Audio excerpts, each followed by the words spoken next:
In March of 2020, every corner of TikTok, Instagram, YouTube, and Pinterest suddenly became flooded with photos of Nintendo-stylized animals, custom-designed QR codes, island tours, bug-catching guides, and lengthy reads of jock villagers. This fresh, immersive, and calming combination of visuals decorating our phone screens caught the eye of many, and fast. Animal Crossing: New Horizons took social media by storm in a massive way, inviting new players to get involved in the brightly colored slice-of-life game by advertising an easy entry experience, and giving series veterans a revitalized community to return to with the added bonus of a break from clawing at the walls screaming for a new installment of their beloved series.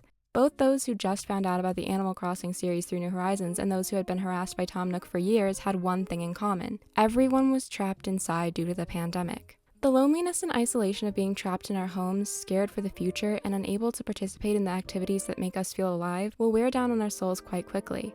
According to research by Psychology Today, loneliness and isolation that is left untreated can lead to increased risk of psychiatric health deterioration, as well as physical effects, particularly on the cardiovascular system and the ability to maintain adequate sleep patterns. In a dark, quiet house devoid of any stimulation besides devastating news networks and mindless, brain-numbing scrolling, where do we turn to stave off feelings of hopelessness? What could we find peace in when physical interaction isn't a move we can safely take and social interaction does not currently feel within our reach? These heavy, soul-sucking emotions crept up on many when the reality of the world's situation seeped in. Catastrophizing was no longer an overreaction when the news confirmed every intrusive thought you had. When the mind was already bad for many, it became worse, so how can you distract yourself when the house is silent and the streets are empty?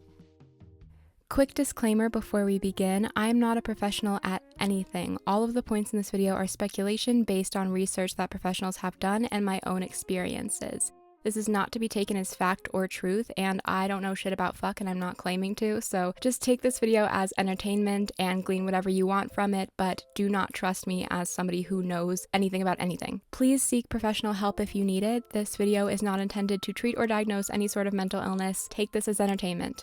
We see escapism as a common coping mechanism for a somewhat large selection of people. You may find an artist sinking hours upon hours into a piece only to zone back in hours later. An avid reader may get sucked into a book until their eyes are foggy. Video games can have a similar effect of pulling your brain away from the real world, be it a healthy amount or not. For many, Animal Crossing was an answer to this question, quickly becoming one of the fastest-selling video games of all time, causing Switches to sell out and forming massive communities online. We saw a real difference with those who accessed Animal Crossing as a support system. But that was 2 years ago. We've had quite some time to play with our silly little villagers, build up and restart our islands, if you're me it's been about 10 fucking times, and mod our Switches. With all this time that has passed, I'd like to look back and encourage you to explore how Animal Crossing can affect our mental health.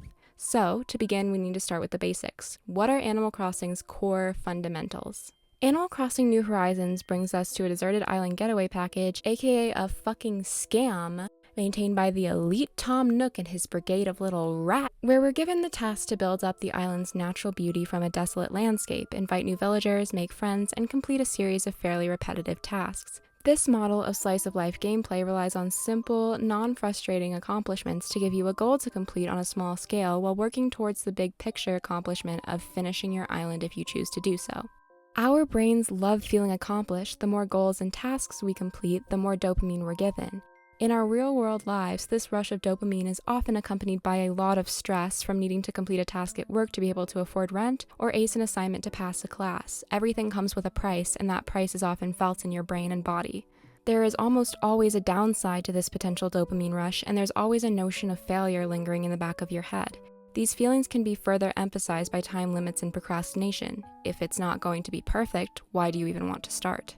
Animal Crossing has a fantastic way of flipping these goals into an overall positive experience. The structure of the game's time passage is different from most others, utilizing a system without a time limit. If a task is assigned to you, say building Nook's Cranny, days and weeks can pass without the task being completed while no consequences are laid upon your island. Nobody is angry with you, but the town still moves on without sacrifice. A character may bring up the notion of completing it, like Tom Nook telling you to get your ass up and work like fucking Kim Kardashian, but the lack of force or harsh tone gives no indication that you're rushed. You're given all the time in the world.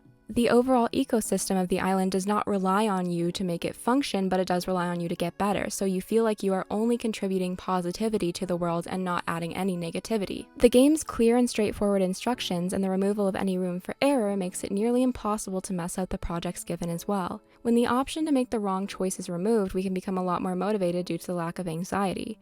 We can see a mirror image of completing tasks in real life with the dark cast of fear removed and gone. The dopamine of an island growing into a beautiful, flourishing town is received without the hangover of previous anxiety about your performance. It helps fulfill needs that can be otherwise hard to fulfill. The self-determination theory, coined by Edward Deci and Richard Ryan, showcases parallels between Animal Crossing's in-game system of progression and real-life fulfillment of psychological needs. The 3 pillars of this theory of basic psychological needs include autonomy, competence, and relatedness. We're going to get into these in a second. These 3 needs are generally required to optimize quality of life, happiness, and personal growth, all things we all want. Animal Crossing, in my opinion, has its biggest strengths as a game in autonomy. Autonomy is defined by Deci as, quote, the desire to be casual agents of one's own life and act in harmony with one's integrated self. However, note this does not mean to be independent of others, but rather constitutes a feeling of overall psychological liberty and freedom of internal will. In New Horizons, we see a good example of this when Tom Nook places you in the position of the resident representative of the island, giving you control of how the island looks, the ordinances as of the 2.0 update, and the island's overall community image. You are given the task to single-handedly encourage KK Slider to visit your town, retrieve flora and fauna for a museum, and gather materials for amenities. While I personally believe Tom Nook is a scamming-ass bitch and should not be requiring free labor from your adorable, squishy, sinless self, the game does a fantastic job of putting you in control, even allowing you to pick which villagers leave and enter your island's walls, which is new to the series in this installment. When we look into the idea of competence, we're talking about the seeking of controlling outcomes and mastering a subject or a craft, becoming more skilled in a certain area of knowledge and utilizing it to create a positive end product. In Animal Crossing, I think we can find this aspect of fulfillment primarily in a more abstract form, the design element of your island. New Horizons revolutionized the series with a new mechanic called terraforming, which allows you to create cliffs, place paths, and carve rivers. It also fine-tuned the custom design mechanic, creating space for more intricate pixel art designs that could even be tailored to look realistic or mimic other assets in the game. People got extremely creative with it extremely fast, and I am jealous of all of them. The creative freedom that New Horizons provides is a link to a more personal island, with unique ideas and special touches becoming easy to weave into your concepts. Every person's island feels a bit different, making that sense of pride at your hard work and effort that much more sweet. We learn to design, we sharpen our skills of manipulating items to replicate the real world, and we allow our creativity to blossom as we try to come up with island themes and areas. The concept of self-expression in Animal Crossing is also a building block of the series, becoming more broad as the years go by. The wide range of clothing choices that are available to every character regardless of style or their replacement for gender chosen at the beginning of the game provides freedom to dress however you'd like, while letting your expression of gender be more ambiguous. Colored hair, custom-designed face paint, punky styles, and easily swappable gender adds an element of control to your gameplay. The further we can customize and tailor our character to match our personalities, the more connected we are to the in-game world and the goals we complete inside of it. It all feels more real. Don't think about that too much, it's a little sad. If you do, I'm not responsible for what happens to you, alright? Listen, I'm trying to be pretentious right now, so just don't read too much into it. We also see a lot of people exercising creativity in their own perceptions of their villager interactions, creating stories and weaving plot lines for the personality of each town person as their interactions progress. Not to be meta here, but in my personal experience, I have been able to bring a lot more fun to the game by allowing myself to run wild with concepts, joke about these pixels having full lives, and involve myself in everyone's business as much as possible. I'm a nosy bitch, and I hate it. It allows us to indulge in a dramatic and gossipy side of our brains without actually causing any real harm. Just like reality TV, we might also get this kind of entertainment from other YouTubers, just like the Amanda Files, or me. And the game encourages us to explore possibilities and engage in intricate storytelling if that's your thing. So now let's talk about the third pillar, relatedness. Relatedness can be perceived in this context in 2 different ways, both equally important and present. Deci defines relatedness as, quote, will to interact with, be connected to, and experience caring for others. Villagers are a very large part of the Animal Crossing series, the game currently yielding 397 different possible animals to inhabit your town. The way these townspeople interact with you as the player sets the original GameCube version of Animal Crossing apart from many other franchises on the market at the time. The dialogue was reminiscent of real friendships in the speed of its progression, beginning with you and your villagers as strangers, eventually learning enough about one another to feel like you have truly cultivated a relationship. This takes time and it takes effort. These now friends will ask you to pick up lost items, bring them medicine, and gather your opinions on their outfit. You are never required to complete these requests, but you now care about these villagers too much to let their adorable journal rot on the ground next to the stupid fucking mosquito that has bit you 10 times in the past hour. You now know too much about these villagers to leave them in the dust. It feels like you know them on a personal level even though they're just animated characters. You have connected with them, you have interacted with them, and you have cared for them. Animal Crossing mimics friendships so well, especially in the earlier titles, that we feel like we owe them something. We feel like we need to help them fulfill their needs for interaction. We want to help them achieve relatedness. As I mentioned, though, there are two ways you can look at this pillar. The other facet I was thinking of is online play and the bustling community surrounding the game. If you recall our earlier discussion of Animal Crossing's explosive popularity during the pandemic, we touched on its presence on a lot of social media apps, though very briefly. Animal Crossing has a lot of room for player-to-player cooperation, with other users being able to trade items with you, visit your islands, and wish on your shooting stars. If we know anything about the online gaming sphere from historical context, it's that a community will form on social media with relative ease. To touch on some of my personal experience, I purchased Animal Crossing in May of 2020 after it basically fumigated my entire TikTok page and I couldn't stand being left out any longer. While I thought I was in for a mostly one-player experience, I ended up finding myself on subreddits, looking through Twitter for those with Celeste, and joining Discord servers. Animal Crossing is one of those games that draws a broad range of players in. Due to its cozy atmosphere and inviting game mechanics, a lot of people find solace in it. It's something that many people can bond over without having too much in common otherwise. However, most players seem to gravitate towards relaxing games, kindness, and a general sense of mutualism in their gameplay. The community hinges on an inviting atmosphere, with subreddits like NoFeeAC, a subreddit for free in-game items, being among one of the most popular community spots on the website. The comfort of finding people whose interests are similar to your own provides a closer jumping-off point for forming new friendships. A premeditated assumption of the willingness to help one another takes away a bit of the edge of reaching out to possibly meet a new acquaintance. Friendships are among one of the most important things in our lives. We require them to grow, to flourish, and sometimes to even feel needed in general. The low barrier of entry for New Horizons interactions makes the notion of connection seem a lot more accessible in the post-pandemic era. I have met some of my closest, dearest friends through this game because the approachability of the community empowered me to come out of my shell a bit more. When people were being open and honest with themselves, it seemed like the veil of meeting a new person was a bit thinned. People who had similar humor and ideals to me were suddenly much more visible when I entered this space. So here we have two examples of achieving the pillar of relatedness. We have one that is meant to mimic the real thing, and then we have one that a lot of people assume is a watered-down version of the real thing, even though I don't personally believe that, but you can believe whatever you want. It's your vibe. This in-game version of relatedness achieved by speaking with your villagers is kind of like a miniature diorama of your real-life fundamentals. It gives you a more controlled version of the universe to engage with, adding a bit of that fulfillment into your own life. It is not the same, however. Nothing replaces that real connection, which is where the online community is allowed to truly flourish. So not only do we have this microscopic version of achieving the pillar of relatedness through a built-in game mechanic, we are also given easy access to a community that provides the real human nature-fueled equivalent of that. This community's impact on a world of isolated people is not one that will quickly be forgotten. Many of the wonderful people I have gotten to know through these spaces, including myself, have struggled with a common issue: mental illness. Specifically, anxiety and depression tended to be a frequent theme in the anecdotes and posts of many. Pages upon pages of discussions regarding how Animal Crossing created a distraction from the crushing weight of their mental health issues, the effects it had on lowering their anxiety levels, the community that had welcomed them despite feeling that friendships were no longer a possibility.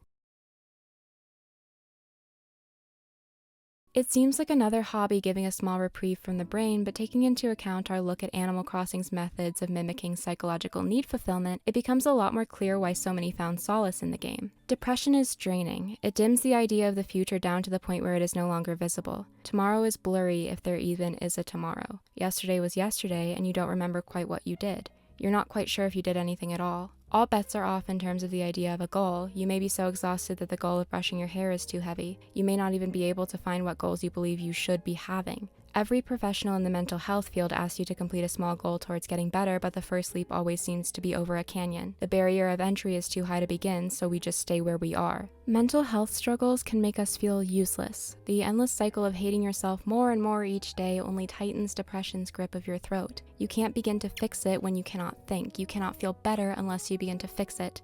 The paradoxical cast of suicidal ideation keeps you from friends, from creating, and from control. You are lost, and the ability to fulfill your basic needs becomes impossible. Remember how I used the word micro earlier when describing villager interactions? Animal Crossing's attempt at recreating the self-determination theory can often ring empty and small when you have the real-life equivalent of it. It's weak, it's a small dose of it. You obviously need more to reach your full potential. You cannot replace human interaction with cartoon animals. But lights, even small ones, are far more visible in the dark. It is an extension of the rock stretched over the canyon. It isn't quite as wide anymore when you have something to go off of, and Animal Crossing can provide that at an easy access point. I think this is why Animal Crossing can be such a comfort when I and many others are in the throes of a depressive episode. When our bodies can't move, we can still run around our islands and remove weeds. When our brains can't sort through the scattered thoughts floating around, clear instructions given to us by the game in the early stages are still easy enough to follow in this state. We accomplish something through these actions, though virtual. It's a reminder that the completion of a goal is still possible. It's a small burst of dopamine and pride when we cannot grasp it anywhere else. It becomes an easy-to-reach spot of fulfillment in that area. When depression and social anxiety cause in-person interaction or even verbal interaction to seem daunting, Animal Crossing excels in its online play feature. Although New Horizons' version of online play is not as varied as the previous installment New Leafs, we still see the ability to interact over the internet with a low expectation field and without the need to leave your bed. It is not at all the same as speaking with someone in person or over a call, but we allow ourselves to sort of microdose that interaction to keep us going long enough. Even through things like Discord servers and subreddits, Animal Crossing allows you to reach for that connection with less shame and attention directly on you. It usually isn't one-on-one, giving a bit of cushion for those who deal with social anxiety. By meeting people through these different sectors of gameplay, we can access relatedness while still being under the grasp of mental illness, or at least a lighter version of it. We reach for that missing link, and though it's not the same, we are able to see a possibility arise. Mental health is obviously not something that can be fixed by a video game. I think we're all aware of that, and I hope to God nobody was expecting me to explain how to fix your serotonin reactors with a crafting table. But we do see a method of coping. We see a stepping stone. That's all Animal Crossing can be. You may not even feel better after playing Animal Crossing, but it's a glimmer of hope. It's a small-scale recreation of what you're missing. It is the ability to see something that is normally foggy when you're under the grasp of depression. And sometimes it can be too much to even open your Switch. Sometimes Animal Crossing is just not what you need right now, and that's okay too. The way you deal with your mental illness is your own, and it's something that I will never know about. Animal Crossing may be the opposite of helpful for you, or it may be something that has helped you a lot. I'll never know, and it's different for every person. Animal Crossing doesn't fix depression. It doesn't fix anything. It's a video game. But we can use it as an allegory to look at what we need and what we want to be fulfilled. Of course, I cannot prove that Nintendo was thinking any of these things when they were designing the game, and they were probably just going off of a basic life sim idea. But it's interesting to analyze and hold up to our own lives as a bit of a mirror. It's a good tool. We can look further into ourselves by looking into this video game in a pretentious and annoying way. The only person who can help you get better is you, unfortunately, with the support of others around you, like a psychiatrist, psychologist, or a therapist. Animal Crossing can be a support in a small way if it's something that works for you, or it might not. No matter what role Animal Crossing plays in your life, if it's bringing you joy, it's a good thing. It is a stepping stone towards a better life for you. It's not a thought experiment, it's not a psychological study, it's not the path to ultimate fulfillment, but it is something that we can turn to. A tiptoe towards getting better is more valuable than a leap a lot of the time.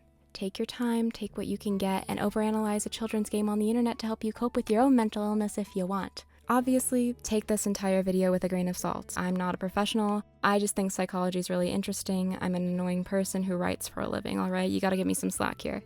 You're doing good, I'm proud of you, and I'm glad that you're here.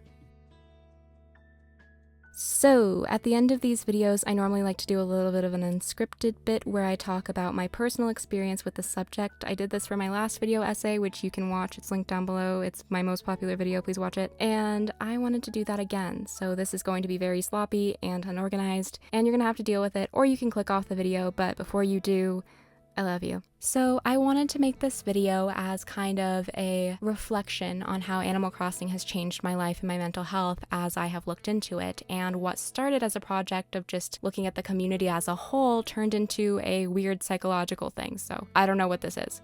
But Animal Crossing has made a very big impact on my life. I have struggled with mental illness for a long time. I'm autistic. My therapist and I have come up with a joke, which isn't really a joke, that I have everything wrong with me because I'm chronically ill and have like a lot of problems mentally. So I've been in and out of the mental throes of nastiness for a long time, and I really wanted to look into that with this video because I feel like Animal Crossing has made such a positive impact on my life. Depression and anxiety are my main struggles, but autism and ADHD have also been very debilitating for me at times, and Animal Crossing gives me a lot of control. I feel like control is a very big factor of depression and anxiety, and feeling out of control is something that is so hard to deal with. and Animal Crossing puts it in the palm of your hands really easily. I think, honestly, the most important part of Animal Crossing to me has been the community. As I mentioned, I met my best friends through this community. They have helped me more than anything. They have helped me discover a lot about myself, and I wouldn't be the person I am today without them. I'm really thankful for them. I'm going to shout out a couple of them here that do content: Jesse, Time, Vicky, Amanda. I love them all, and they're really, really important to me, and I am so lucky that this game brought me to them. When I started writing this, I was actually feeling really, really shitty, like really, really shitty. And I wanted to put that into a bit of a creative thing. I was lucky at the time to not be bedridden from the depression, but that does happen. So I started working and I was able to kind of hyperfixate on this and figure it out. But I think, honestly, it's so important that we can find these things that are so essential in human development and human growth in something like a life sim. That is insane. Is that not so cool? Nintendo does a perfect job at mimicking a lot of them, and though it is not the same, like I said, it's kind of like taking a vitamin D pill when you need to go out into the sun.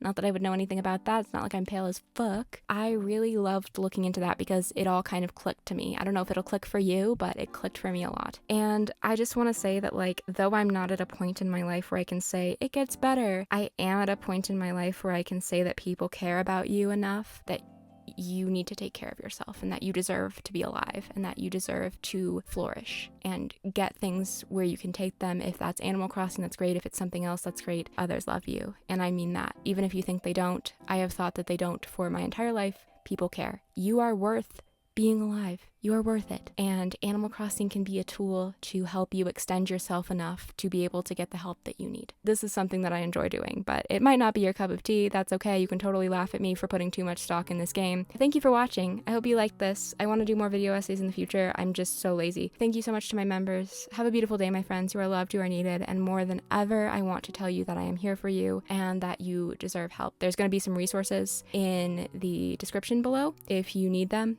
Don't be afraid to reach out. Okay, see ya. Goodbye. Also, my sources of research are down below if you want to read them. They're really good. None of them are paid because I'm broke as fuck.